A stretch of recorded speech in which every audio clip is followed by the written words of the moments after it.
Muy buenas tardes, gracias por conectarse al encuentro número 17 del Consultorio Médico Empresarial de la Unión Industrial del Estado de México. Sigamos redoblando esfuerzos para cuidarnos y seguir las recomendaciones de nuestras autoridades sanitarias. Bienvenidos a la plataforma en línea de la Unión Industrial del Estado de México, al Consultorio Médico Empresarial, un servicio permanente para empresas socias UNIDEM. Todos los martes de 12 a 1:30 de la tarde vía Zoom, con un tema distinto cada martes. Mi nombre es Angélica Quijano, les damos la más cordial bienvenida hoy 22 de diciembre del 2020. En este 17º encuentro del Consultorio Médico Empresarial tendremos el interesante tema mitos y realidades del COVID-19. Para ello les pedimos a nuestros asistentes poder tener su micrófono cerrado durante la conferencia. Las dudas técnicas, así como las preguntas para nuestro expositor, podrán ser escritas en el chat de esta plataforma, las cuales serán atendidas con mucho gusto. De acuerdo a nuestra orden del día, tendremos la bienvenida, la participación de nuestro expositor, la sesión de preguntas y respuestas y la clausura a la 1:30 de la tarde. Queremos agradecer a nuestra mesa directiva de la Unión Industrial del Estado de México, Conservas La Costeña, Grupo Jumex, Fábrica de Jabón La Corona, Envases Jalostoc, Envases Cuevas y Restaurante La Mansión. Gracias por acompañarnos. Asimismo, a los presidentes de las diferentes comisiones, el equipo staff de la UNIDEM y a todas las empresas socias de la Unión Industrial del Estado de México y empresas invitadas que se encuentran conectadas en este momento por las 4 plataformas, vía Zoom, Microsoft Teams, Google Meet y Facebook Live. Sean todos bienvenidos. Iniciamos con la bienvenida oficial a cargo del licenciado Víctor Hugo Martín. Él es nuestro presidente de la Comisión de Responsabilidad Social de la Unión Industrial del Estado de México. Bienvenido, licenciado. Buenas tardes. Muchas gracias, contadora. Muy buenas tardes. A nombre de UNIDEM, se les agradece la asistencia a la plática de este tema. Les voy a dar la semblanza del doctor Emanuel López Delgado. Cuenta con 12 años de experiencia como médico cirujano y homeópata por el Instituto Politécnico Nacional. Tiene 8 años de experiencia en dirección con un máster en Dirección Estratégica de Organización de Salud por la Universidad Internacional Iberoamericana. Actualmente forma parte de la Academia Mexicana de Medicina de Primer Contacto. Cuenta con diversos estudios en Harvard Business Publishing en manejo de discapacidades y su rehabilitación, relaciones humanas, entre muchos otros. Es integrante activo de la Comisión de Salud de la Unión Industrial del Estado de México y hoy nos comparte el tema mitos y realidades del COVID-19. A nombre de UNIDEM les deseamos unas excelentes fechas a todos los asistentes y a los demás miembros de UNIDEM y damos a continuación con el tema de nuestro expositor. Muchas gracias, contador.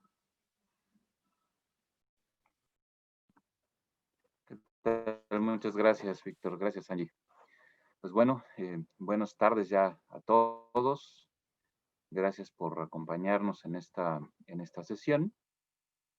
Vamos a continuar con la dinámica de pláticas que llevamos. Les voy a compartir aquí pantalla.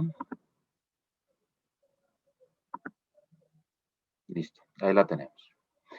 Bueno, el tema que vamos a abordar el día de hoy es mitos y realidades sobre el SARS-CoV-2 o COVID-19, ¿no? Ya habíamos comentado previamente, cualquiera de los dos nombres es correcto, ¿no? Dependiendo el medio en el que nos desenvolvamos, y no hay ninguna diferencia entre el SARS-CoV-2 o COVID-19, prácticamente hablamos de lo mismo. En la sesión del día de hoy vamos a tocar principalmente dos apartados, ¿no? Uno, COVID-19 en México hoy, cómo están nuestros números hasta el día de ayer, que lo hemos ido abordando en cada sesión que tenemos.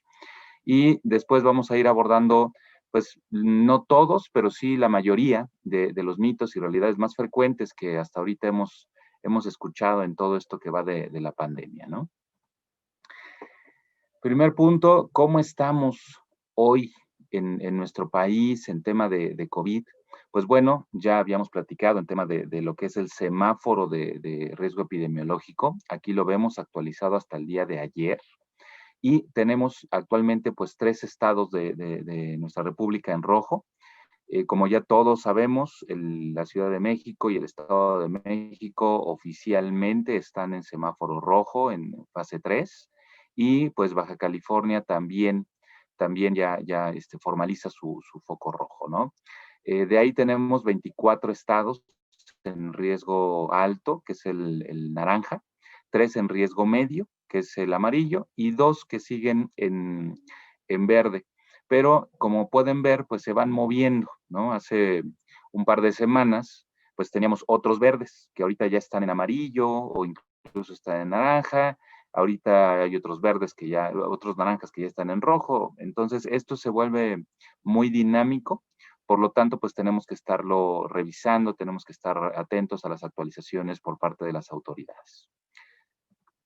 Este es el mapa, o la gráfica, mejor dicho, de comportamiento que ha llevado en el transcurso de estas semanas del 2020 en tema de COVID en nuestro país.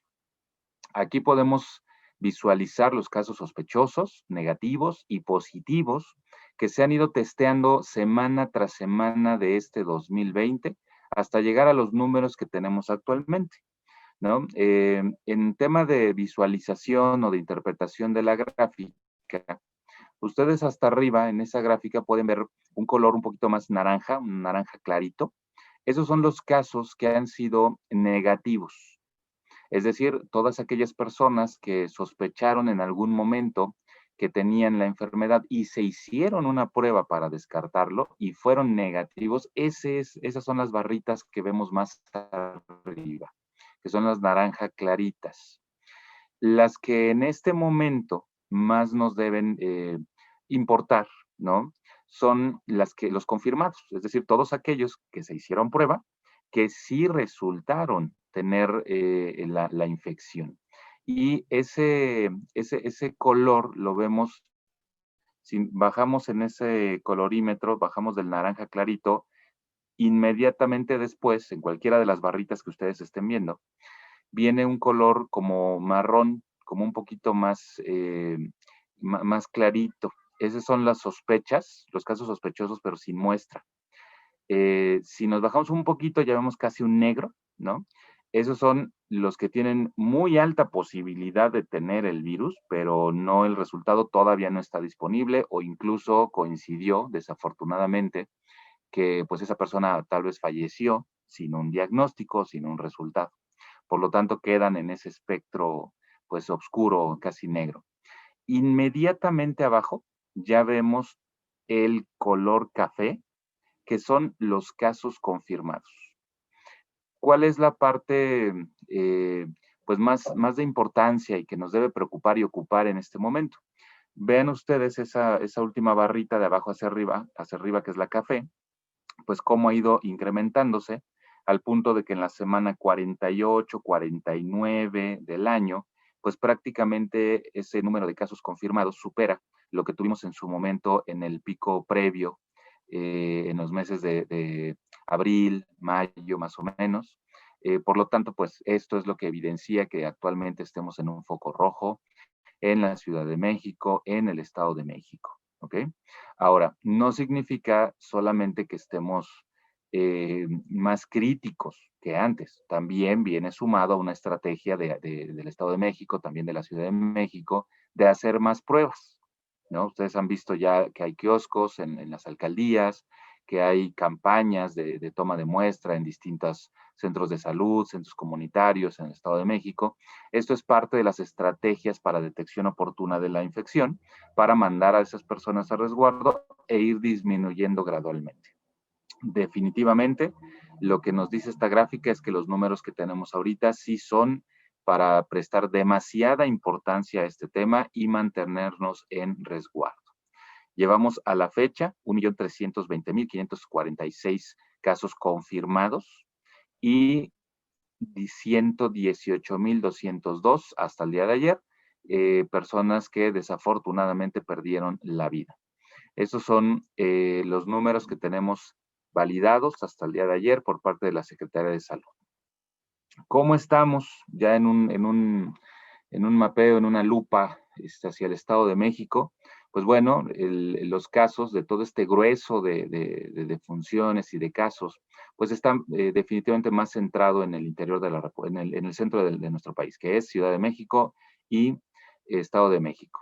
Primero, los datos más altos los tiene la ciudad, en segundo lugar el estado, y aquí están pues el top 10 de municipios con más alta incidencia de casos y de funciones, encabezado por Ecatepec, después le siguen Neza, Toluca, Naucalpan, Tlanepantla, Chalco, Tutitlán, Iztapaluca, Tecámac, Chimalhuacán, ¿no? No porque estos sean los 10 más preocupantes o con más casos, simplemente pues la lista sigue hacia abajo en todos los municipios del Estado de México. La señal es muy clara, tenemos casos en todas partes, tenemos defunciones en todas partes. ¿Qué es lo importante en este momento? Pues seguir las indicaciones que ya tenemos desde hace meses por parte de las autoridades sanitarias y que son efectivas. ¿Qué es lo que ha favorecido que esto se descontrole como tenemos ahorita? Pues la falta de apego, el exceso de confianza, la falta de ese temor que teníamos en un inicio por la nueva enfermedad y lo que fuera a pasar, pues todo eso va haciendo que la población se relaje, que todos nos relajemos, hagamos como que hacemos las cosas y pues el resultado es el único que en este momento podemos tener y es el incremento de casos, ¿okay? O la saturación hospitalaria. Ahora, entrando en temas, durante toda esta pandemia, desde diciembre ya de hace un año prácticamente, que China empezó con los comunicados al haber detectado pues este virus, esta variante, la afectación que estaba teniendo en ese momento todavía no lo vislumbrábamos nosotros en México, a nosotros nos pega en febrero del 2020, pero desde ese entonces ya se empezaban a generar pues ciertos comentarios, ¿no? Ciertas opiniones que desafortunadamente se van permeando, aunque no estén bien, pero se van permeando y ahorita las redes sociales son nuestro mayor aliado, pero también nuestro mayor detractor, porque una noticia que no sea real, pues rápidamente se difunde por todas partes y se da por hecho. De ahí surgen pues todos estos mitos, ¿no? Y el objetivo del día de hoy es ir aclarando, si no todos, pero sí la mayoría o los más importantes. El primero que tenemos, pues existe el comentario de que la vacuna de influenza proteja del coronavirus, ¿no? Por esa razón, si se dieron cuenta, cuando se implementa esta última campaña de vacunación, pues prácticamente a la semana ya no había vacuna. Se acabó por completo. Se están llegando, pero de otros países, el gobierno los trata de importar, pero son a cuentagotas, ¿no? Entonces, ¿qué es lo que pasa? Este mito no es real. ¿Cuál es la realidad? Que la vacuna contra influenza protege de cepas de virus de influenza. Y esa vacuna se hace con las cepas del año pasado, es decir, no las de este año. Siempre vamos con la vacuna, digamos que un periodo o un año desfasados. Eso es inevitable y eso ocurre con todas las vacunas. Entonces, la vacuna de la influenza protege para la influenza, pero no protege contra el COVID-19, ya que estamos hablando de dos tipos distintos de virus. Serán virus, pero son distintos. Podrán provocar sintomatología muy similar, pero son distintos. Por lo tanto, la vacuna de la influenza definitivamente no protege contra el coronavirus. Pero algo muy importante, la combinación de ambas infecciones aumenta la mortalidad del paciente que se infecta con coronavirus. Por eso la importancia de la vacunación. Es decir, si desafortunadamente a mí me llega a dar influenza porque no me vacuno y llego a tener infección por COVID, mi probabilidad de complicación hacia una neumonía y que eso genere un problema mayor que puede ser la muerte, es más alta.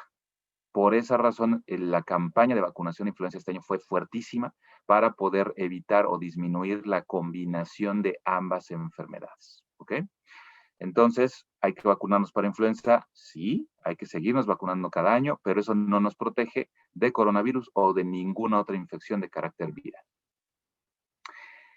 Otro mito es que el coronavirus, que ya no es nuevo, realmente ya el nuevo coronavirus ya es parte de nuestra vida y va a ser endémico, es decir, va a ser parte ya de la vida de los seres humanos de aquí en adelante.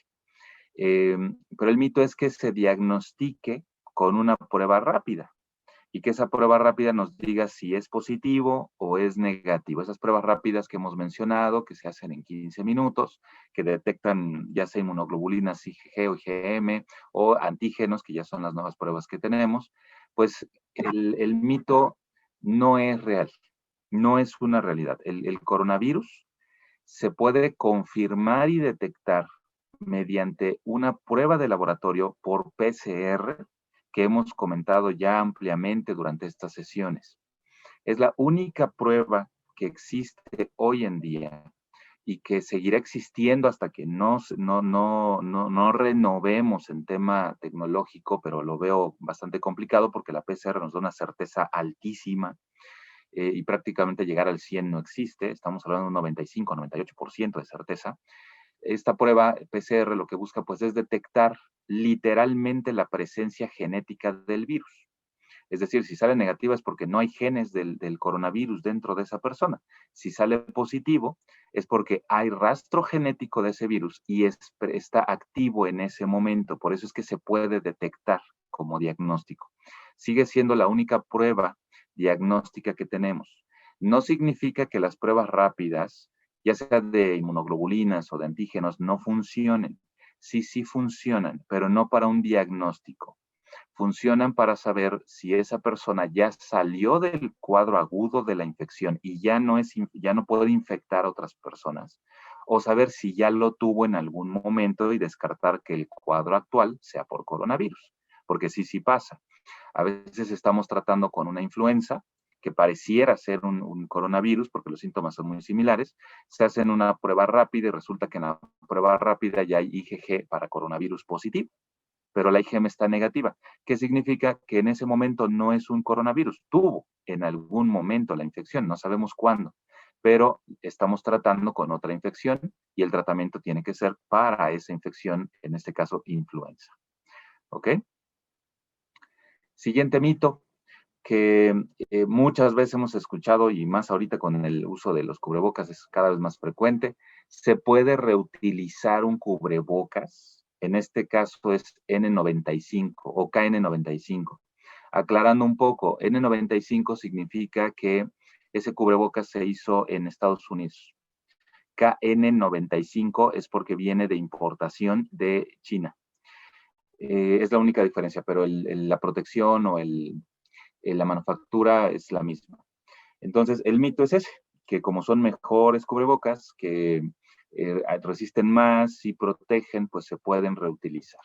La realidad es distinta. Los cubrebocas N95 no deben reutilizarse, ya que en efecto se contaminan al estarlos utilizando. Y peor aún si se intercambia entre personas. Digo, eso no debería pasar en ningún caso, ni con un N95 desechable o de tela, no puede suceder que haya intercambio de cubrebocas entre personas, porque es muy difícil limpiar o esterilizar un N95. Las fibras vienen muy compactas, por lo tanto, la única forma de lograr esterilizar un N95 sería mediante un autoclave. Es decir, muy similar a cómo se esteriliza quirúrgicamente el material que se va a utilizar para una cirugía.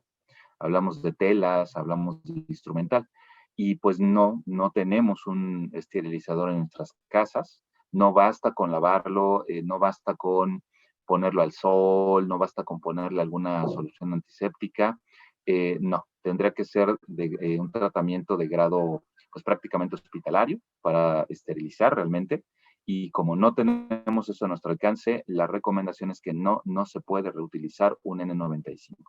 Tienen una duración, ya en cada empaque viene el tiempo estimado, dependiendo del uso, no pasa más allá de eso y hay que desecharlo.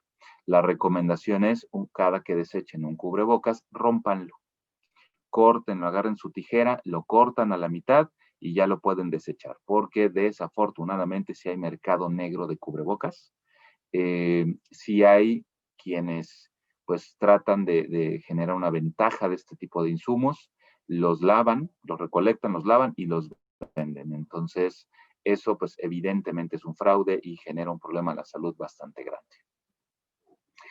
Otro mito que tenemos por ahí, que ha circulado bastante, pues es que el ajo puede prevenir la infección del nuevo coronavirus.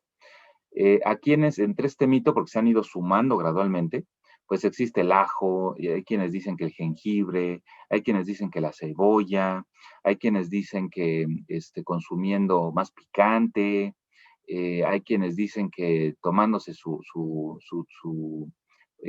caballito de tequila todos los días van a estar protegidos e inmunizados porque pues, es alcohol y qué mejor que esté adentro. Entonces, pues no, desafortunadamente no es real.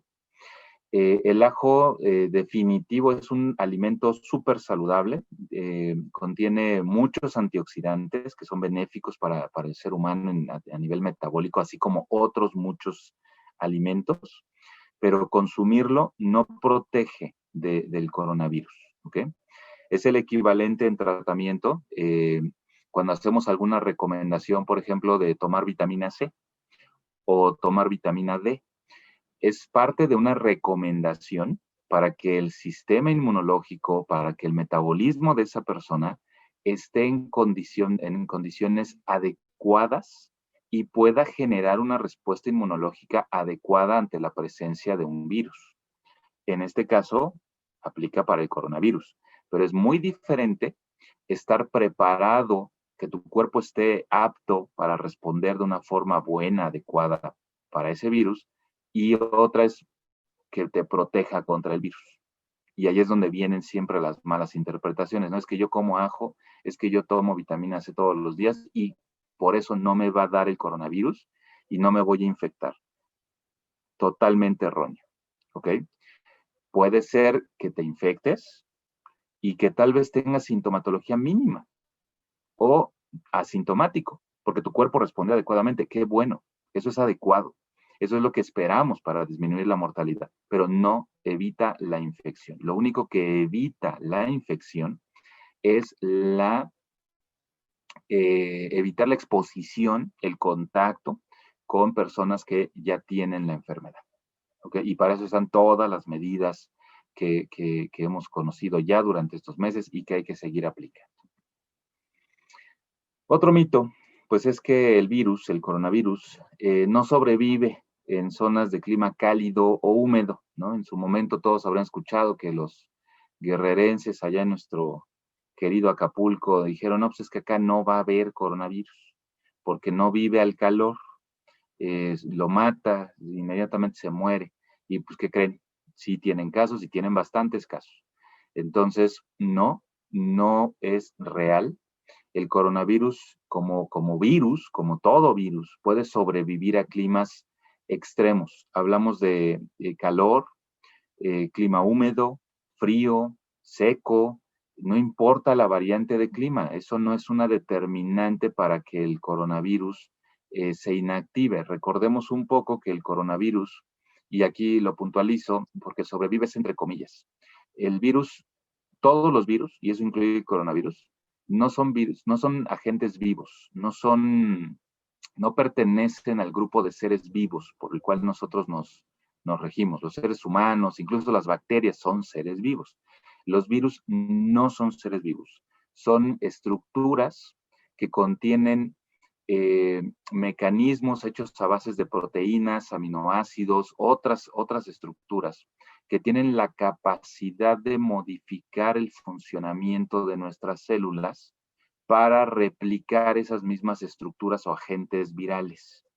Y esto, en suma, va generando procesos de reacción inmunológica, que eso es lo que nosotros le llamamos infección, ¿ok? Los medicamentos que se ocupan para tratar los virus, que son los antirretrovirales, lo que hacen es inactivar estas estructuras, ¿ok? Entonces, el virus, per se, en este caso el coronavirus, pues no muere, no se va a inactivar con el calor, no se va a inactivar con los cambios de temperatura. Lo único que lo puede inactivar y que por eso todas las campañas y estrategias a nivel mundial van dirigidas a esas dos acciones, por su estructura molecular, por las capas que tiene, el jabón puede desnaturalizar la proteína que tiene en su capa externa. Por eso el lavado de manos con agua y jabón es esencial.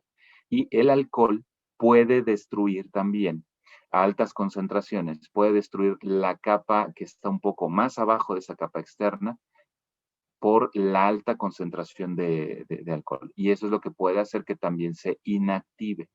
Por lo tanto, la combinación de ambas estrategias sigue siendo lo recomendable. Resumen de esto, sí se pueden infectar de coronavirus en la playa. Otro mito que hemos escuchado pues bastante y desafortunadamente todavía lo seguimos haciendo en muchos lugares, que se puede matar al coronavirus rociando nuestro cuerpo con alcohol o con cloro. Este mito parte del hecho de que sabemos que el cloro puede destruir, puede matar cualquier estructura. Hablamos de prácticamente cualquier ser vivo. Por eso lo usamos los seres humanos para potabilizar el agua a muy bajas dosis, muy baja concentración. Pero en alta concentración el cloro es muy tóxico para el ser humano. De hecho, existen gases que se ocupan a nivel de grado militar, como el gas cloro, que incluso es mortal. Y se obtiene de este mismo cloro que todos tenemos en nuestras casas, pero ya está vaporizado. Entonces, el cloro, inmediatamente que lo ponemos en una superficie, se vaporiza mucho más rápido que el agua, mucho más rápido que otros agentes. Por eso, si les ha pasado que después de trapear con cloro, los ojos se irritan, empiezan como con tos, como con lagrimeo, bueno, es porque están inhalando el vapor de cloro.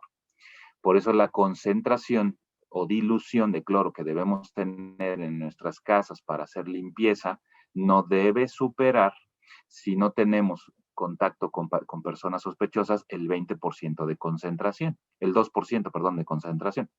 Pero si tenemos un caso sospechoso en casa, lo podemos subir hasta máximo el 6% de dilución, no más, porque se vuelve tóxico. De por sí ya es tóxico. Entonces, hay personas que esta misma dilución o incluso cloro concentrado o a chorrito, como le dicen, pues mitad de agua y mitad de cloro. Esa es una dilución de cloro del 50%, es altísima. Lo rocian en la ropa o en el cuerpo. No, pues yo llego de mi trabajo y me lavo la cara con agua y con cloro o con alcohol. Cuidado con eso, porque la intoxicación por cloro es severa. Sí se absorbe a nivel de piel, aparte de la resequedad, quemaduras que puede generar en la piel, la intoxicación por inhalación es bastante severa. ¿Okay? Incluso puede llegar a una neumonitis por aspiración, lo cual requiere intubación, lo cual genera una mortalidad también bastante alta, y no fue por el coronavirus, fue por el cloro. Entonces, la realidad es que no se debe rociar el cuerpo con alcohol o con cloro. No sirve eso para matar el virus, ya que una vez que entra al organismo el virus y que entra por vías respiratorias, por mucosas, no se puede matar por vía externa. Entonces, por mucho que nos bañáramos en cloro, si ya inhalamos, tuvimos contacto con el virus y está en una etapa de inoculación, de incubación dentro de nosotros, aunque nos bañemos en una tina con cloro, no va a servir absolutamente de nada. Por lo tanto, no es recomendable estarse untando alcohol, cloro en la piel, excepto, el alcohol en las manos, pero estamos hablando de una concentración al 70%. Hay quienes lo hacen con alcohol líquido, tache, ¿sale? Eso es muy importante porque sí hemos tenido casos a nivel intrahospitalario por intoxicaciones. Siguiente mito, que el coronavirus pues solo afecta a personas mayores, ¿no? Entonces, como yo soy joven, como la vida me ha tratado bien, pues no tengo nada que temer. No es real. El coronavirus, y eso está totalmente demostrado, puede contagiar a cualquier persona de cualquier edad. Claro, las personas adultas mayores, sí, por su asociación en tema de otras enfermedades, pues son más susceptibles a enfermarse o agravarse. pero esto es muy distinto a que el coronavirus solo infecte o enferma a personas mayores, ¿ok? De hecho, cuando el virus recién generaba toda esta pandemia, en Italia, Italia fue un referente para decirnos al mundo la edad promedio, ¿no?, de las personas que se estaban enfermando. Y de ahí pues resulta que la edad promedio de los mayores, de las personas que estaban enfermando, pues era más de 55, casi 60 años. Y por eso, de ahí hacia Latinoamérica, en México específicamente, pues en un principio se señalizó que el riesgo era para las personas mayores de 60 años, ¿no? Y se consideraban como grupo de riesgo. Pero eso fue porque en su momento no se consideró que Italia pues, es un país muy longevo. O sea, para Italia, 60 años, la verdad es que es una media de población en tema de adultos de más de 18 años. Siguen jóvenes para ellos, ¿no? Los 18 años, los 60 años. Para nosotros 60 años, pues ya vamos del otro lado, ya estamos más para allá que para acá, entonces por eso el riesgo no se veía mayor, no se veía preocupante. Bueno, pues eso se va ajustando país tras país y nuestra edad media de infección y de mortalidad en México es de los 48 años, más o menos, a los 55, 56 años. O sea, estamos por abajo de esa media que en su momento tuvo Italia. ¿Qué significa?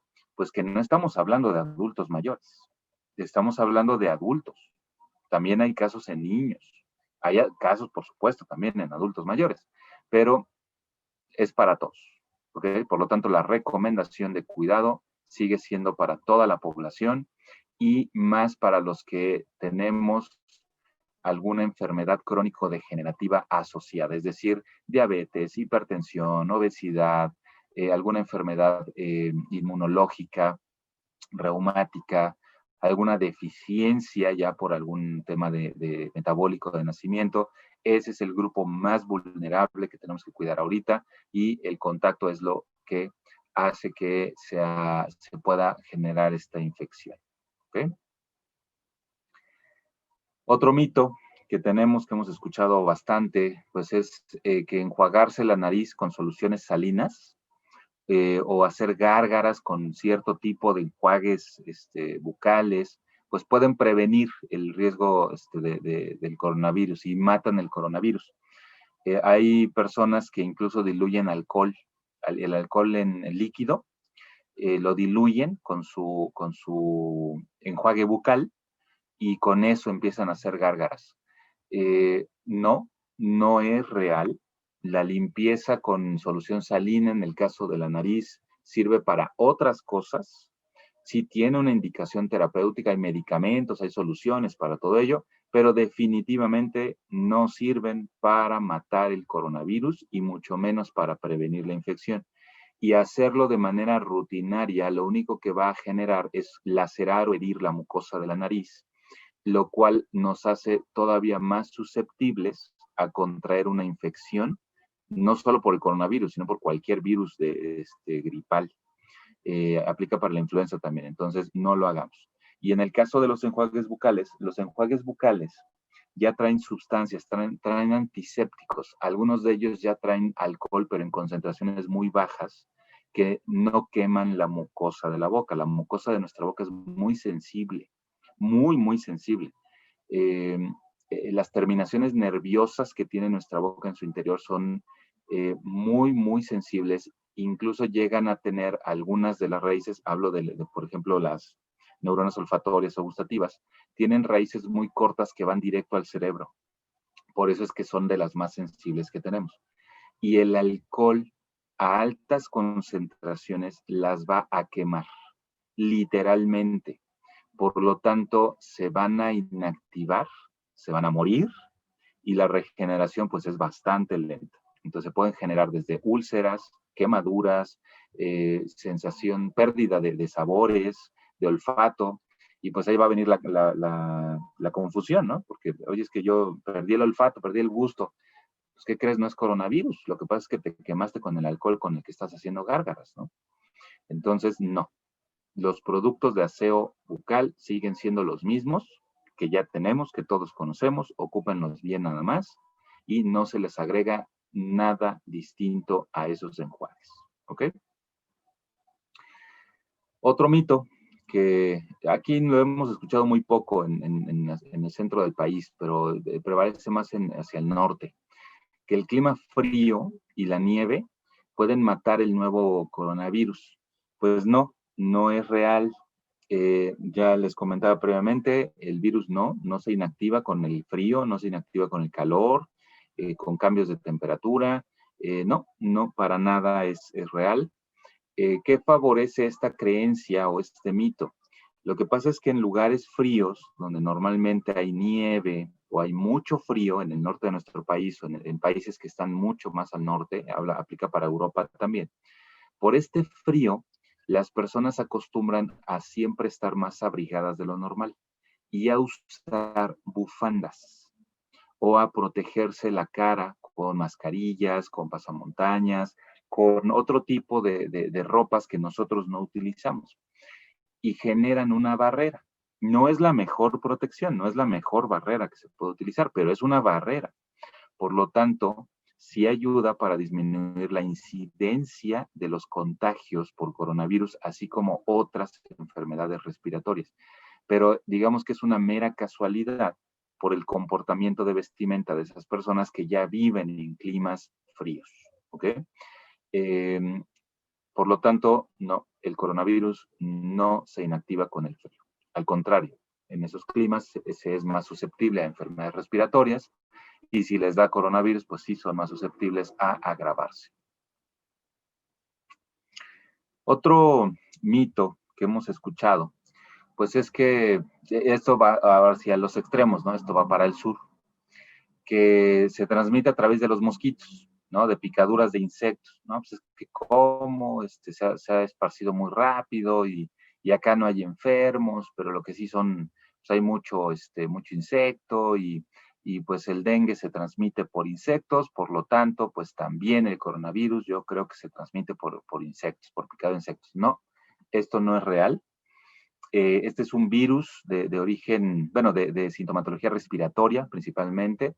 No tiene un vector, excepto el ser humano, es decir, no se inoculan los mosquitos. Los insectos son extremadamente resistentes a muchas cosas. Es más, si un mosquito llega y pica a una persona que tiene VIH, ¿no? Y ya está bien rojito, así bien lleno de sangre, y ese mosquito va y pica a otra persona, aunque todavía no tuviera un periodo digestivo, no la va a infectar de VIH. El sistema inmunológico en este caso de los mosquitos es extremadamente potente como para inactivar cualquier agente viral o bacteriano que pueda ingerir en este caso del ser humano. Entonces, no hay una posibilidad de que sea un vector. El vector somos nosotros mismos, es decir, el contagio es entre seres humanos por gotas de saliva que se expulsan al hablar, al toser, al estornudar. Si yo tengo sucias mis manos porque me limpié la nariz y voy y toco algo y ese algo va y lo toca alguien más y se lleva sus manos a su boca, a su nariz, a sus ojos, ahí es donde se da el contagio. No hay hasta el momento ningún vector en insecto que nos esté generando este problema.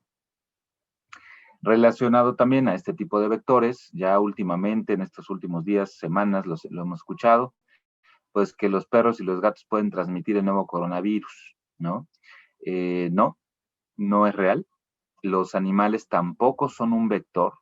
Sí se ha encontrado en otros países y también aquí en México, apenas después de más de 9 meses de llevar todo esto, se ha encontrado positividad de COVID-19 en mascotas, gatos,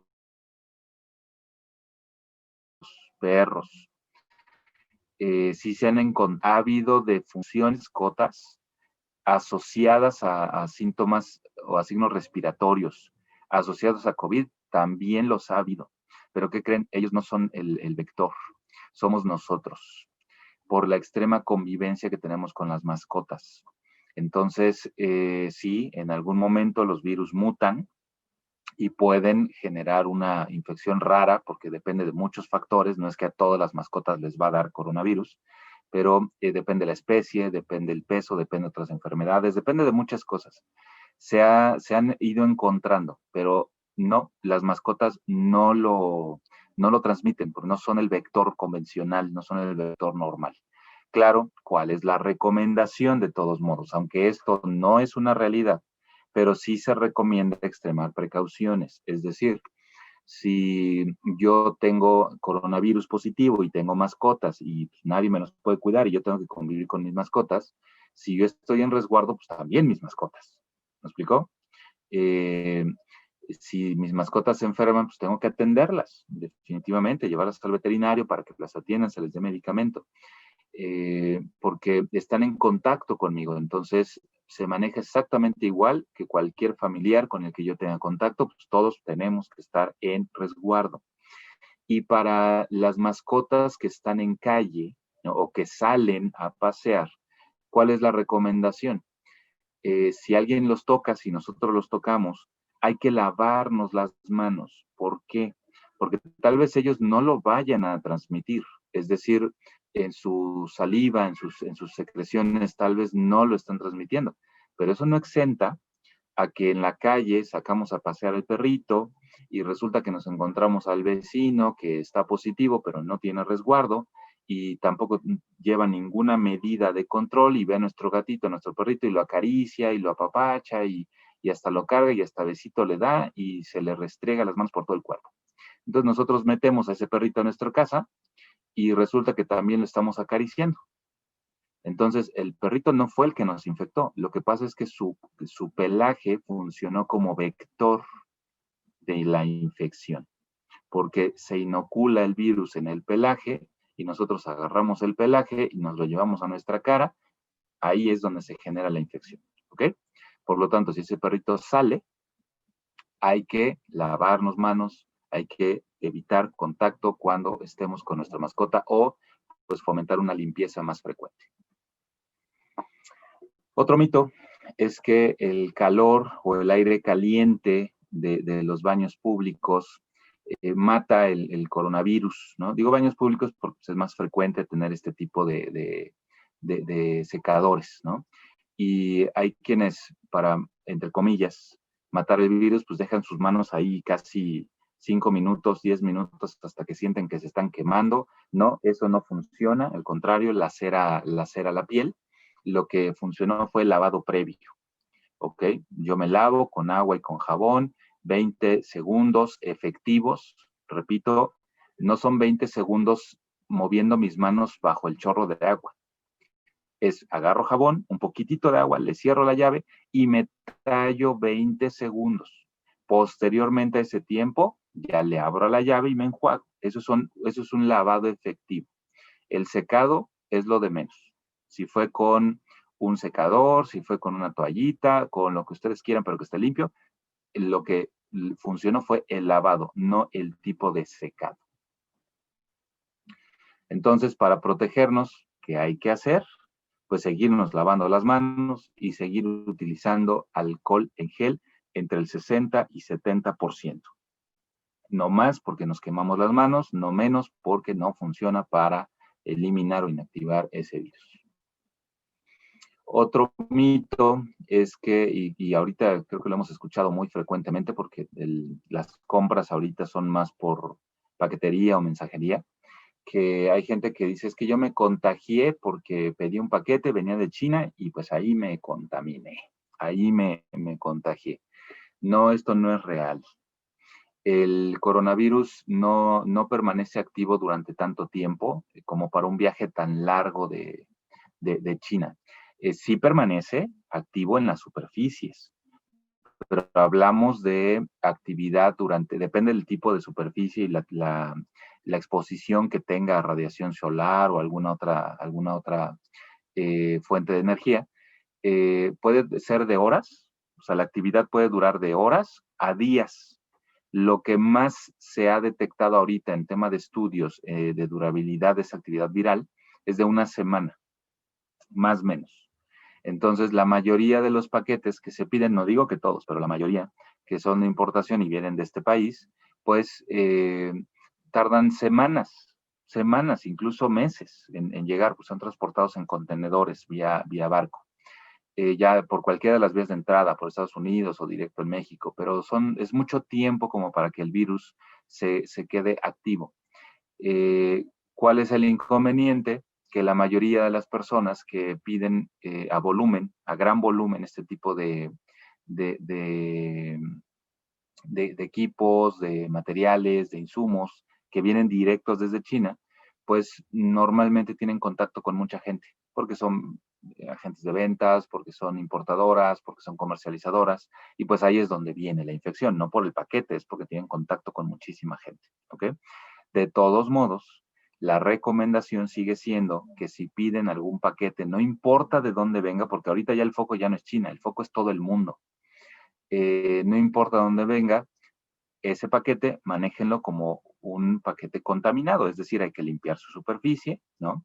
Con la dilución con cloro al 2%, lo limpio, saco el contenido, lo limpio también para que eliminemos cualquier rastro de contaminación, o ya sea por coronavirus o por lo que sea, y pues yo me lavo las manos también, ¿ok? Y ya puedo manipularlo sin problema y con toda seguridad. Es decir, pues solamente mantener la higiene y la limpieza. Hay otro mito, este es más para los pacientitos que ya tienen coronavirus, que los antibióticos pueden prevenir y tratar el virus, ¿no? Y inmediatamente se dio la compra masiva de antibióticos y todos empezaron a comprar acitromicina, cefalosporinas de amplio espectro, pensando en que así lo iban a prevenir o así iban a matar el virus que ya tenían, que les habían confirmado. Esto no es real. El antibiótico mata bacterias y dependiendo el tipo de antibiótico es el tipo de bacteria que va a matar. Ningún antibiótico mata o inactiva virus. Eso lo hacen los antirretrovirales. O sea, son dos medicamentos distintos para dos agentes distintos. Pero me van a preguntar, oye doctor, ¿y por qué a mi familiar que se enfermó y se puso un poco grave, pues sí le mandaron antibióticos? Porque estamos hablando de otra cosa. Esa persona que se infectó por coronavirus tuvo una complicación adicional.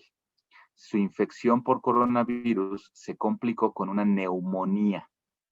Y la neumonía, aunque sea leve, va a tener sí o sí un agente bacteriano, porque todos tenemos bacterias en nuestro cuerpo. Entonces, mientras el sistema inmunológico está atacando el virus o tratando de responder contra él, el resto de las bacterias oportunistas pueden llegar a generar un proceso infeccioso. Por eso es que la complicación más común, no digo la única, la más común del coronavirus es la neumonía, porque la principal afectación e inflamación del COVID es a nivel pulmonar. Por lo tanto, va a ser el primer órgano, aparato o sistema en el cual va a haber otro tipo de complicaciones. Y una vez que hay neumonía, se tiene que tratar con antibióticos y con otros medicamentos.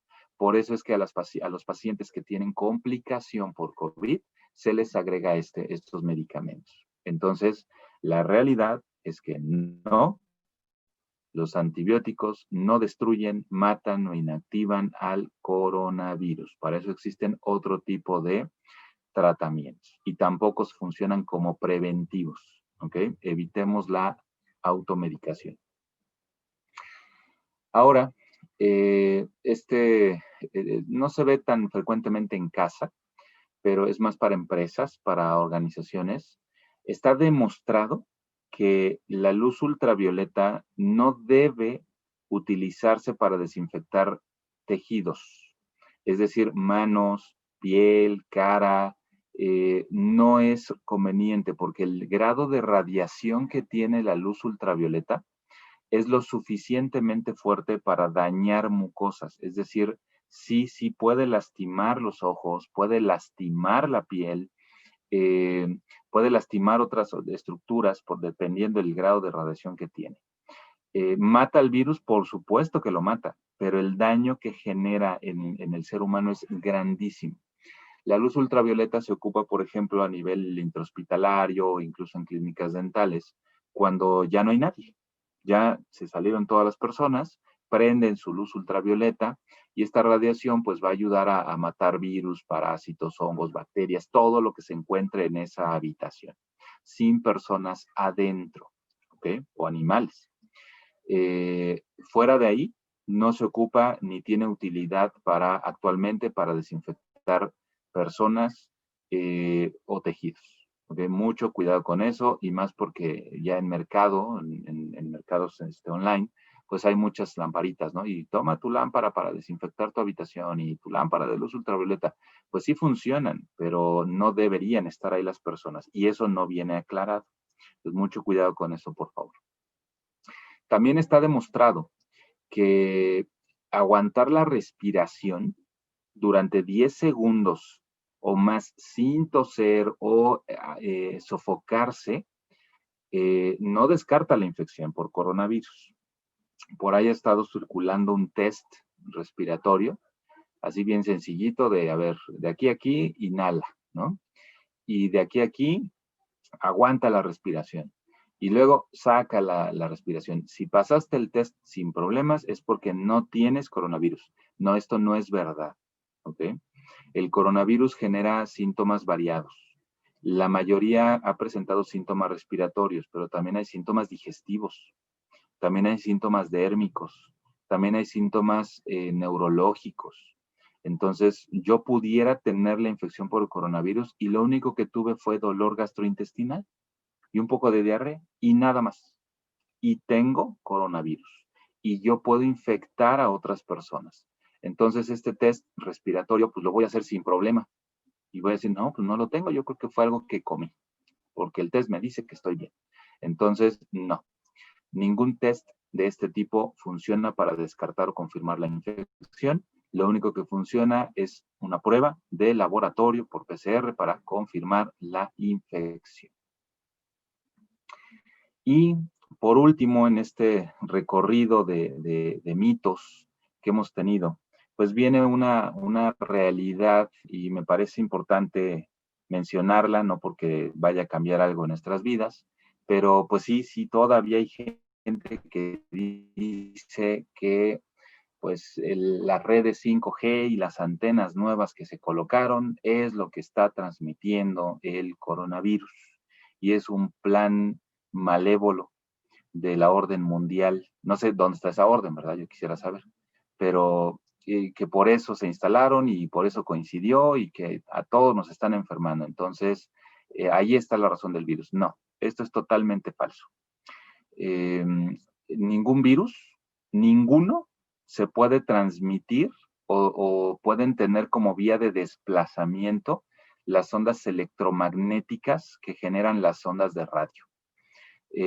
Ninguno, no existe, y espero que nunca exista, no existe eso. Entonces, no, simplemente es una coincidencia. La red 5G funciona para otras cosas a nivel tecnológico.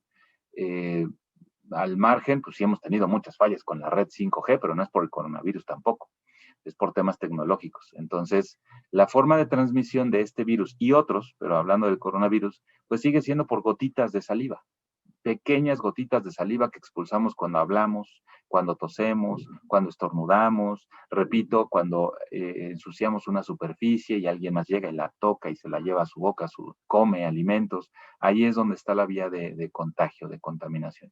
Cualquier otra teoría no es real. Pero ¿qué sí es real? Que pues es que la respuesta del contagio, pues no hay otra, es por la red 5G, porque yo estaba con fulanito y él estaba hablando por teléfono y pues me prestó su teléfono y para que yo hiciera una llamada. ¿Y qué creen? A los 3, 4 días empecé con síntomas. Entonces, yo creo que a él lo contagiaron por su celular y por la red y pues como yo usé su celular, pues también me contagié por esa misma red. Entonces, pues ahí está el problema. No, el contagio se dio porque muy posiblemente esa persona que estaba utilizando y agarrando su celular no tenía ninguna medida higiénica y su celular es un fomite, es un medio de contaminación. Y rara vez limpiamos los celulares, entonces imagínense qué cantidad de bichos no vive ahí. Entonces, cuando ustedes agarran ese celular y lo manipulan, se inoculan sus manos. Y si no hay un lavado de manos adecuado, pues cuando consuman alimentos o se rasquen sus ojos o se limpien la boca, pues van a inocular ese virus para ustedes. Esa fue la forma de contagio, no fue por otra causa, sigue siendo por contacto directo. ¿Ok? Ahora, relacionado con estos temas, en tema de mitos y realidades, en el último par de días se ha escuchado mucho información acerca de la nueva cepa de virus que se detectó en Reino Unido. Esta cepa no es nueva, no surgió hace 2 días. En el rastreo que se está haciendo, más o menos le dan un periodo de aparición, no hay exactitud, pero entre fines de septiembre, noviembre, por ahí, en ese lapso de meses. Desde que empezó a haber como alguna detección de alguna variante del virus. ¿Qué es lo que sucede con estas cepas? Lo que sucede es que los virus y las bacterias y todo ese tipo de agentes van a mutar por un orden natural. Van a mutar, van a buscar mejorar su función, van a buscar mejorar su actividad y por eso viene la mutación. Los seres humanos también mutamos, nada más que lo hacemos a muy largo plazo. Y entre más cómodo está ese agente vivo, o en este caso el virus, entre más cómodo está, menos muta. Pero entre más dificultades tiene ante la vida y ante su orden normal de reproducción, va a mutar más rápidamente. Eso le pasa, por ejemplo, a las bacterias. Si una bacteria es atacada por un antibiótico, digo, para ellas pues están siendo atacadas. Nosotros lo vemos al revés. Nosotros somos los que tenemos que cuidarnos de las bacterias, pero la bacteria lo ve como un ataque. Para ella llegó un agente antibiótico que la está matando y la está acabando. Y como todo buen ser vivo, pues tiene que defenderse. Y su descendencia, en su reproducción bacteriana, pues va a tener ciertas ventajas evolutivas por estas mutaciones, que son, pues ya soy resistente a ese antibiótico. Por eso la automedicación no es buena, porque va generando más resistencia antibiótica. En el caso de los virus funciona muy similar, pero la mutación siempre es más lenta en los virus. Pero de que va a aparecer, va a aparecer. Y estamos frente a una mutación, otra cepa distinta de coronavirus por esa mutación. Reino Unido lo reporta actualmente como una cepa más rápida de contagio. O sea, la velocidad de contagio que ellos tuvieron en un corto tiempo superó por mucho lo que habían tenido, con las mismas medidas de protección. Pero la mortalidad es distinta, es decir, tiene menos mortalidad. ¿Qué significa? Que de alguna forma todavía no hay una ciencia cierta de investigación que responda a esta pregunta, pero de alguna forma se está contagiando más rápido. No así la mortalidad, pero si se contagian muchos al mismo tiempo, el sistema de salud se satura y aunque no aumentara la mortalidad, va a haber más personas que puedan morir por falta de atención. Eso es lo crítico de esta situación. ¿Qué hay que seguir haciendo? Pues lo que estamos haciendo. Seguirnos cuidando, seguir usando el cubreboca, lavado de manos, uso de alcohol en gel, el distanciamiento, por favor, no olvidemos ese 1.5 metros de distancia, o si convivimos, estar cuidándonos de la distancia y la convivencia. Estas fechas para nuestro país son críticas, y más para nuestra Ciudad de México, para el Estado de México, pues ya estamos en rojo. Entonces, aunque haya afectación económica, que el gobierno trató por mucho de evitarlo, pero los números obligan a hacer cosas distintas, no es no festejar, pero sí hacerlo con extrema precaución. Mucha sana distancia, uso de cubrebocas obligatorio, eviten si pueden ese tipo de convivencia con gente o personas o familiares que saben que no se están cuidando, porque hay gente que sí lo hace de manera frontal. No, yo no me cuido, eso no existe. No, a mí ya me dio, ya no me va a dar, por eso ya no me cuido, no pasa nada. No, sí pasa. Hay casos de reinfección comprobados. Por lo tanto, no hay que bajar la guardia, son fechas bastante importantes para o disminuirlo o meternos en un problema mayor para enero. La fecha probable de fin de este foco rojo es al 10 de enero, pero se tendrá que valorar la ocupación hospitalaria para ese momento. Entonces, esa es la señal. Estos son algunos de los mitos, realidades que hemos escuchado todos del coronavirus. La realidad más importante de esto sigue siendo el cuidado, el no bajar la guardia y el extremar precauciones a nivel personal y a nivel empresarial también. ¿Ok? Ya para finalizar, pongo aquí, nos han pedido varias veces, oye, ¿qué servicios dan ustedes como organización? ¿Cómo nos pueden apoyar? Bueno, les pongo aquí un breve resumen de los servicios que como Medical Factor podemos apoyarlos en tema de servicios de ambulancia, planes de prevención y control para primeros auxilios por COVID, espero que no se utilicen, pero sí ya hemos llegado ya a implementarlos, temas de medicina laboral, implants de médico laboral, capacitaciones especializadas en tema normativo, de cumplimiento para la Secretaría del Trabajo, algunos tratamientos o recomendaciones en tema de insumos y membresías de servicio que les podemos ofrecer. Depende de qué, de lo que necesite la organización y en lo que les podamos apoyar con eso. Pues hasta aquí, les agradezco mucho la atención por esta sesión, por pues prácticamente fin de año, ¿no? Ya estamos en fechas. Ya esta semana pues es Navidad, la siguiente es Año Nuevo. Me despido pues deseándoles la mayor salud, bienestar, éxito, y pues eso no va a pasar solo, definitivamente, depende de cada uno de nosotros, depende del cuidado, de la precaución que tengamos para poder tener, yo creo que lo más preciado que tenemos los seres humanos, que es la salud, y no estar preocupados, ¿no? Por si tengo o no la infección, o por si mi familia la tiene o no la tiene, o qué va a pasar. Pues yo creo que eso se puede ir controlando si cuidamos y extremamos ciertas situaciones. Muchas gracias, doctor Emanuel López Delgado. Agradecemos este trabajo de investigación, prevención y recomendaciones que hoy nos compartió. Vamos a pasar a la sesión de preguntas y respuestas.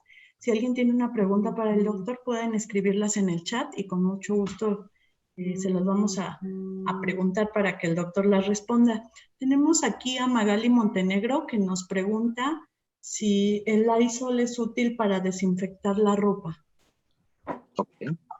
El Lysol y otras marcas de desinfectantes que existen en el mercado ayudan para disminuir la carga bacterial o viral que podemos nosotros estar expuestos en el exterior. Tampoco es una certeza que este tipo de agentes químicos inactiven el virus o inactiven otros agentes. Por eso nunca van a ver un producto de este tipo que diga mata el 100% de virus o de bacterias. Siempre son el 99, 99.9, o sea, queda siempre ese 0.01 con el cual pues, pudiera ser uno, ¿no? Entonces, sí ayudan, por supuesto. De hecho, es una buena práctica que se recomienda para los hogares. Ahorita es tener el tapete sanitizante o la jerga, ¿no? Con un poquito de dilución de cloro con agua. Hablo de dilución, no es cloro, es al 2%.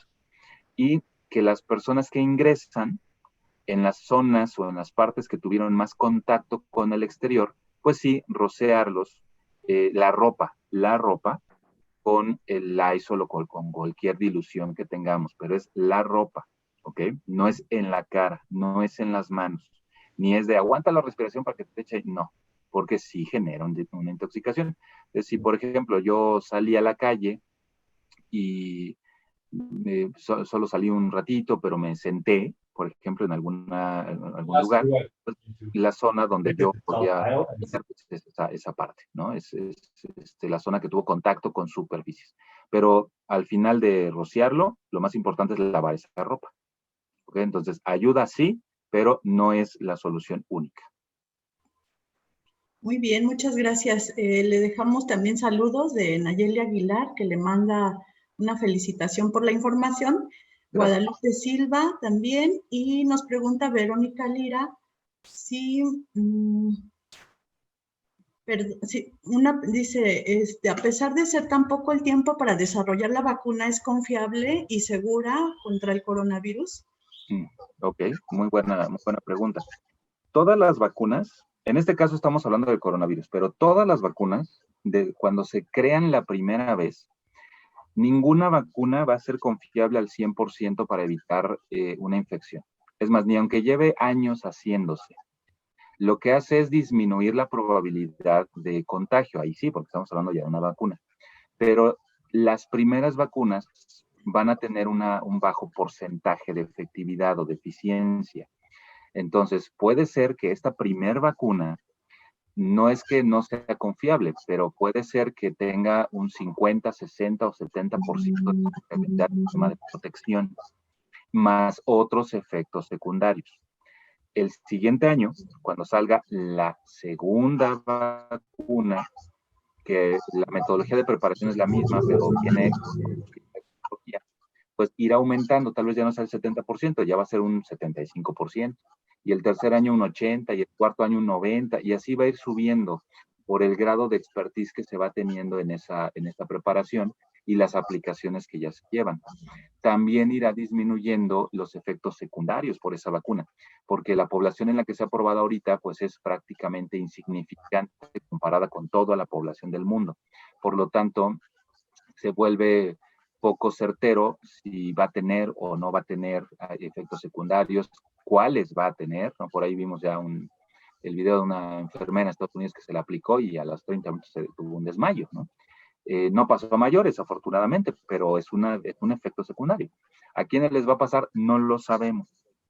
La pregunta que me pueden hacer es, ¿me vacuno? Pues sí hay que vacunarse, pero aún así, esta vacuna no va a garantizar que ya estemos inmunes. Habrá que seguir cuidándonos hasta que veamos que los casos van disminuyendo, todo va hacia la baja, entonces ya ahí corroboraremos que la vacuna pues es efectiva o es eficaz. ¿Cuánto tiempo nos lleve? No lo sabemos. Muchas gracias, doctor. En Facebook nos pregunta José Ramón Espinosa, gracias por acompañarnos. ¿Con qué solución podemos sanitizar las casas y cada cuándo será recomendable? Ok. Si hablamos de una limpieza normal, es decir, del diario, pueden utilizar una dilución con cloro no mayor al 2%, es decir, por cada 980 mililitros de agua, solo le tienen que agregar 20 mililitros de cloro. Eso da una dilución al 2%. Entonces, si es una limpieza normal de pisos, baño, superficies, que no se vayan a dañar tanto por el cloro, con esa es la limpieza normal y puede ser una vez al día. No es a cada rato, es una vez al día y con eso lo hago y asunto terminado. Pero si hablamos de una sanitización, ahí sí ya son otro tipo de sustancias. Y la sanitización es por medio de aerosoles y de vapores. Entonces, hay químicos especiales, hay equipos especiales para hacer eso. Ahí la recomendación es que ninguna persona esté dentro mientras se hace esa sanitización. Es como si fuera una fumigación, ¿no? Pero con gas, con vapor. Y ya después de ciertas horas ya pueden ingresar. Entonces, eso es una sanitización.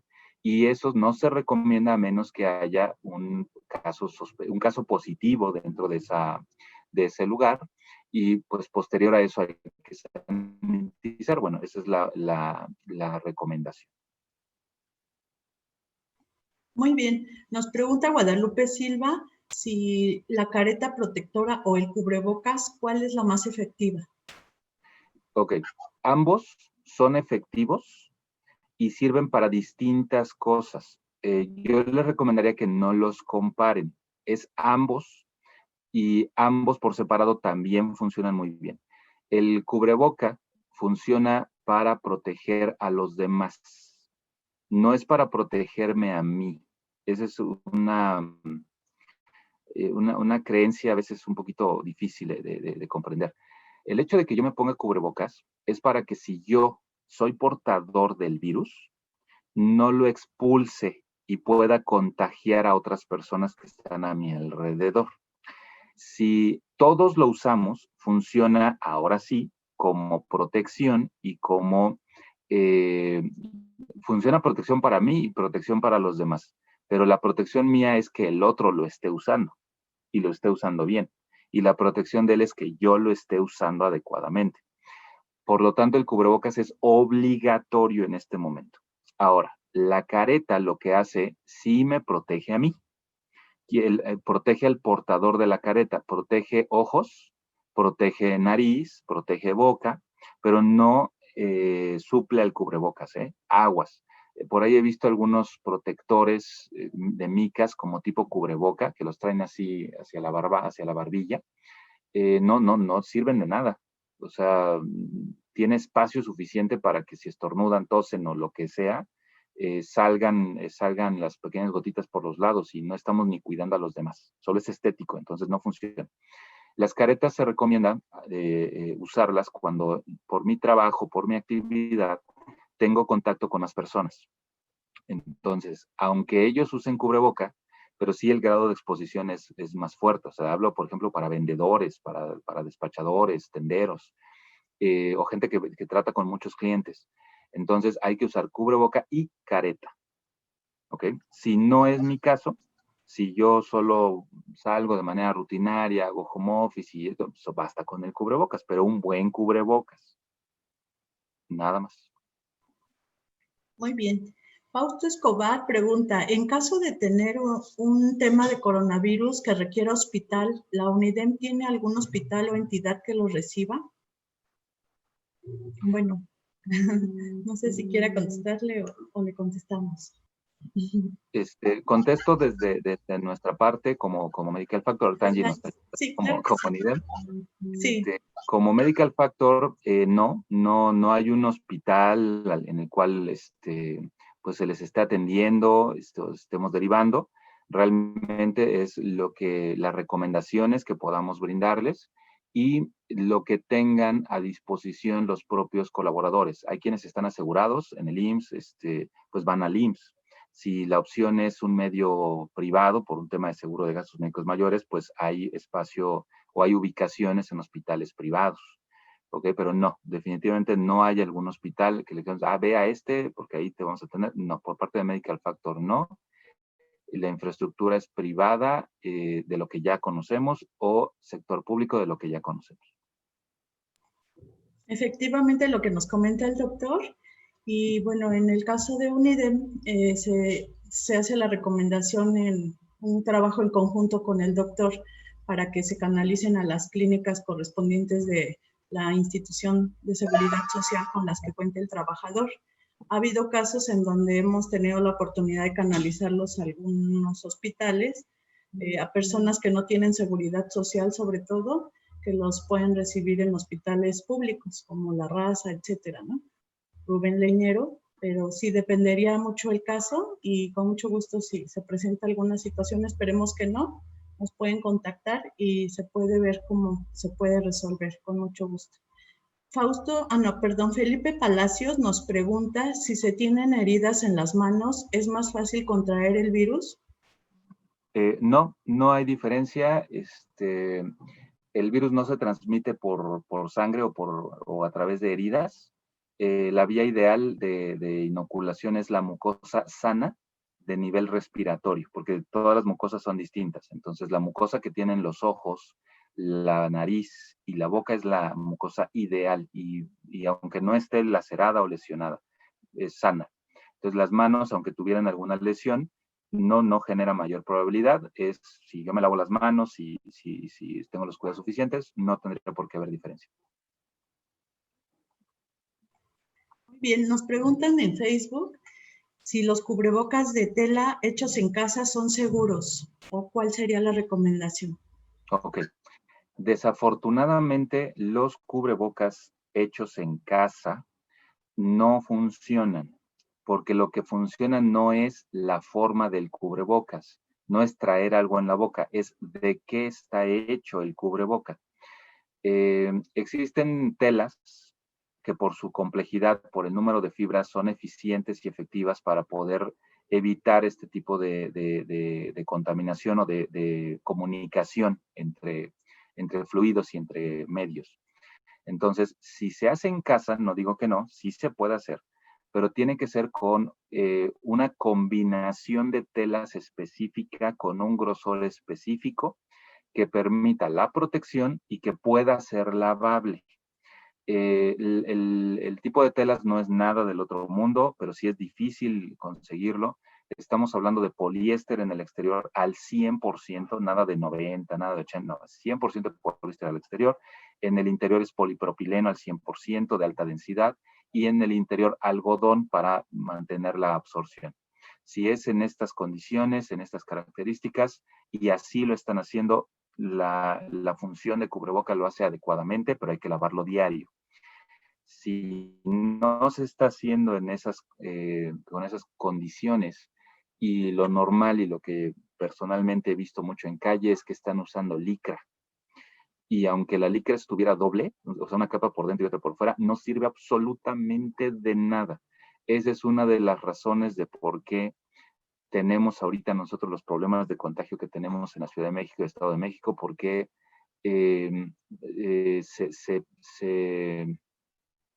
se dio mucho la venta de ese tipo de cubrebocas. Y es lo que la mayoría de la gente en calle está usando cuando lo ocupan. Son elásticos, ¿sí? ¿No? Una de las características de un cubreboca de tela bien hecho es que no es elástico, para nada.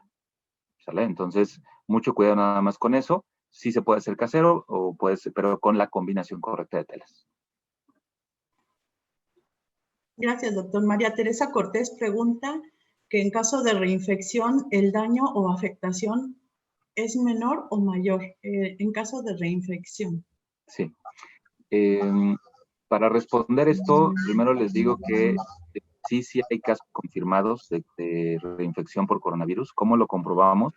Porque primero hubo infección activa y hubo una prueba positiva por PCR. Y después, en el seguimiento, se encuentra ya la negatividad, o sea, se comprueba que de veras ya no tiene la infección. Y tiempo después lo vuelve a presentar, es decir, se hace otra prueba y sale positiva por PCR. ¿Qué significa? Que sí hubo reinfección. Aclaro esto porque a veces pasa que hay personas que no, es que yo ya lo tuve. ¿Te hiciste prueba? No, nunca me hice. Y ahorita ya me hice otra y salió positiva. Ok, tal vez no sea una reinfección. Tal vez lo primero que te pasó fue algo distinto, fue una gripa o fue cualquier otra enfermedad, pero no fue coronavirus, porque no hubo una confirmación. Y de ahí es de donde se desprende esa confusión de personas que dicen, no, es que a mí me dio primero, ya me dio otra vez y no me fue tan mal. O sea, me siento bien. Cuidado, tal vez la primera no fue coronavirus, porque lo que sí estamos viendo es que cuando hay reinfección confirmada, el segundo evento es más grave que el primero. Sí hay una reacción más severa en caso de reinfección. Por eso la recomendación de seguirse cuidando, aunque ya hayamos tenido la infección. Gracias, doctor. Preguntan de la empresa Villa Carpio, si ya tuve COVID y tengo anticuerpos desde agosto, ¿qué probabilidad de contagiar y que me contagien de nuevo hay? Ok. Si ya hubo COVID positivo y hay anticuerpos, quiero pensar que los anticuerpos, la inmunoglobulina que se detecta en las pruebas rápidas es la IgG, que es lo que habla de una infección crónica, o sea, que no está activa. Entonces, la posibilidad de agosto a la fecha para que esa persona que tuvo IgG positivo contagie a alguien más es nula. O sea, no va a pasar porque ya no tiene la infección activa. Pero la probabilidad de que lo contagie de nuevo alguien que esté positivo en ese momento siempre va a existir. ¿En qué probabilidad? No hay una métrica actualmente para eso.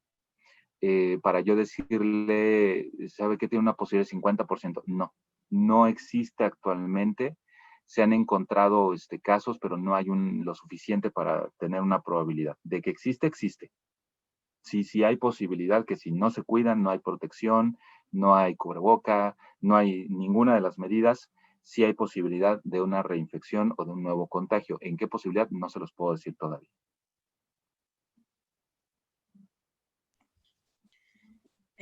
Nos pregunta Víctor Ramírez, ¿los guantes son efectivos para el día a día? Ok, la respuesta es no.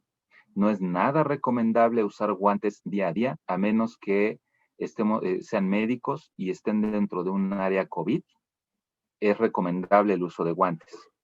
Fuera de ahí, no es recomendable el uso de guantes porque funcionan como fomites y da una falsa sensación de limpieza. Es decir, como usan los guantes, la persona siente limpias o protegidas las manos. Entonces, me ha tocado verlo muchas veces. Veo a gente con guantes y comiendo, porque pues, se sienten limpios, o sea, sienten las manos limpias porque las manos están protegidas. Entonces, no, la vía de contagio no son las manos. La vía de contagio es la boca, la nariz y los ojos.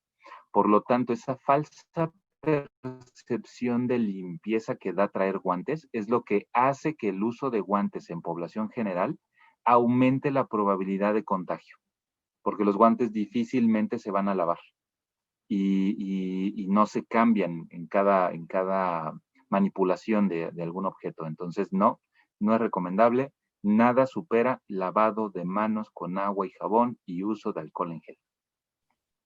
Gracias. Tenemos la última pregunta. Por cuestiones de tiempo vamos a cerrar con esta pregunta. Nos dicen que en Facebook que si las personas con trasplante de órganos se pueden colocar la vacuna COVID. Sí pueden colocarse la vacuna COVID, pero hay que evaluar el caso en específico, porque hay pacientes que están trasplantados, que están muy bien, o sea, metabólicamente están muy bien, ya no están tomando inmunosupresores, ya están prácticamente en vigilancia. Ellos sin ningún problema se la pueden colocar, pero hay que evaluar si el paciente trasplantado está recién trasplantado, sigue tomando inmunosupresores, ha tenido reacciones en tema de algún rechazo. No es recomendable porque la vacuna podría generar también un proceso alérgico, podría generar una reactivación si hay una inmunosupresión. No es recomendable. Esos casos se tienen que evaluar ya de manera muy puntual y el que tiene que dar luz verde es el médico especialista que haya llevado el trasplante y esté controlando ese paciente.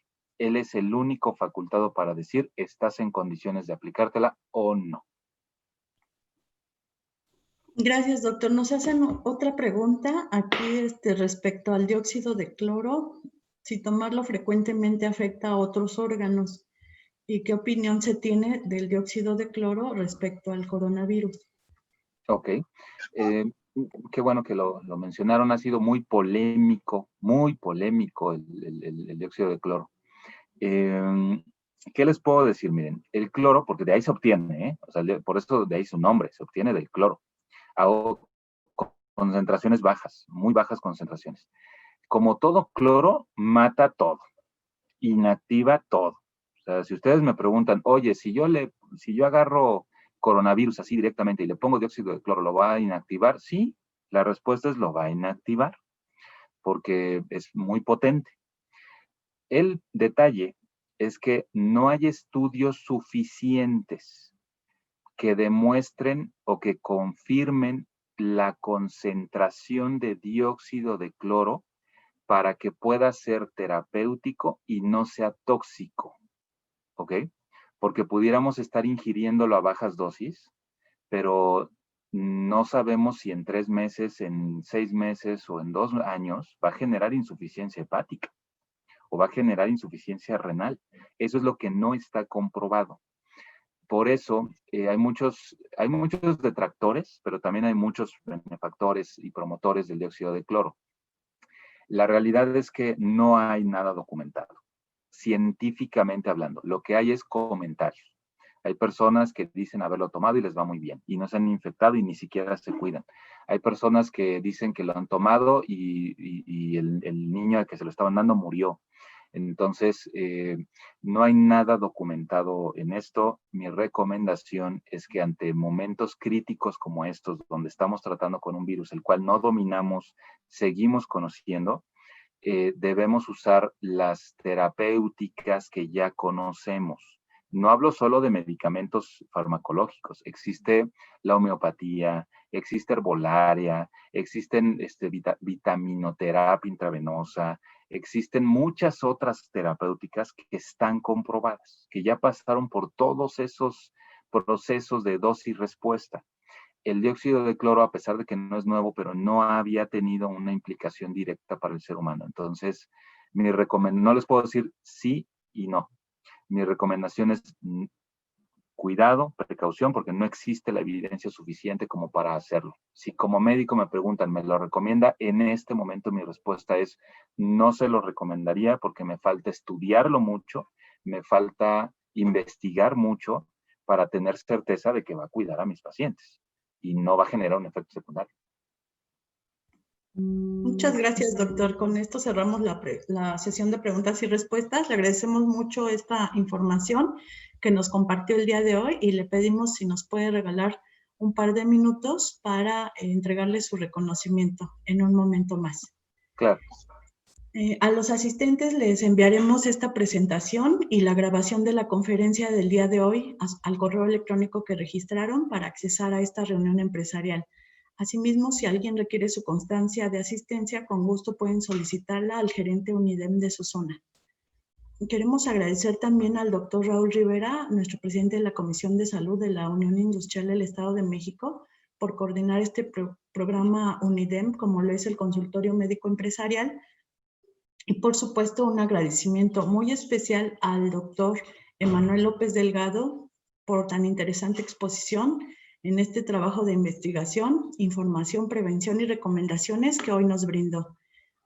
Les recordamos que anteriormente este formato de consultorio médico empresarial, los doctores nos han expuesto 16 temas distintos relacionados con la salud y el COVID, los cuales los pueden visualizar en el canal de YouTube o Facebook de la UNIDEM, o con gusto también pueden solicitar la grabación al gerente UNIDEM de su zona. Los invitamos al siguiente encuentro número 18 que tendremos del consultorio médico empresarial el próximo martes 29 de diciembre a las 12 horas vía Zoom. En este ciclo de conferencias informativas tendremos el tema Hablemos de la nueva cepa de COVID. No se lo pierdan el próximo martes 29 de diciembre, no bajemos la guardia, estemos informados, nos vemos en la siguiente semana.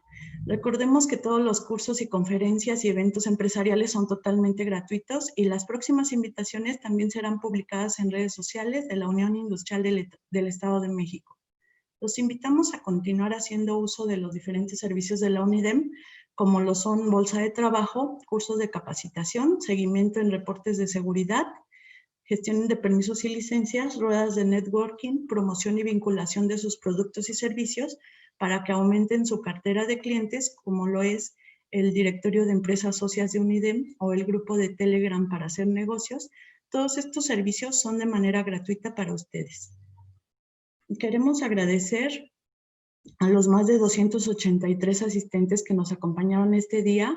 Este evento fue transmitido de manera simultánea en las 4 plataformas, vía Zoom, Microsoft Teams, Google Meet y Facebook Live. Agradezco a mi compañero Jesús Troya, quien nos apoyó para coordinar estas 4 plataformas. Como siempre, muchas gracias. La unión hace la fuerza. Les deseamos que pasen estas fechas con mucha salud. Seguimos en contacto y finalizamos la reunión del consultorio médico empresarial en nuestro encuentro número 17 con la entrega del reconocimiento a nuestro expositor, el doctor Emanuel López Delgado, para lo cual dejo en el uso de la voz al licenciado Manuel Bautista López. Él es nuestro presidente de la Comisión de Seguridad de la Unión Industrial del Estado de México, quien también nos va a compartir la clausura. Bienvenido, licenciado. Muchas gracias, Angélica. Aquí estamos con la Unión Industrial del Estado de México. He escuchado con mucha calma y precisión y reconozco el conocimiento que tiene el doctor Emanuel López Delgado en el tema. ¿Por qué menciono esto? Porque así es, pero también uno de los grandes problemas que tenemos actualmente es el exceso de información o información falsa, que los que no estamos en el área médica lo desconocemos y a veces podemos tomar decisiones equivocadas graves. Con este tipo de asesoramiento y de información que nos acaba de proporcionar el doctor Emanuel López Delgado, bueno, tenemos ya una herramienta más sólida, más fuerte para prepararnos pues para las contingencias que están sucediendo no solamente en México, sino en el mundo. Doctor Emanuel López Delgado, le agradecemos mucho lo que vale su plática, su conocimiento y su deseo de que todos estemos bien informados sobre estos temas, mitos y realidades del coronavirus. La Unión Industrial del Estado de México le hace sumar reconocimiento al doctor Emanuel López Delgado, integrante de la Comisión de Salud de la UNIDE, con el tema Mitos y Realidades de COVID-19. Su apoyo invaluable contribuye a engrandecer al sector industrial del Estado de México. Este reconocimiento lo firma el maestro Francisco José Cuevas Dobarganes, director general de la Unión del Estado de México. Doctor, una vez más, y no me canso de repetirlo, muchas gracias por ofertarnos y darnos sus conocimientos. Muchas gracias. Siendo las 13:34, la Unión de Industriales del Estado de México da por clausurada esta sesión del día de hoy, 22 de diciembre del año 2021. Muchas gracias a todos y nos vemos en la siguiente. No falten, por favor.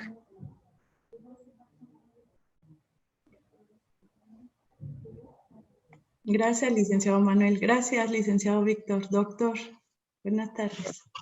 Gracias a todos.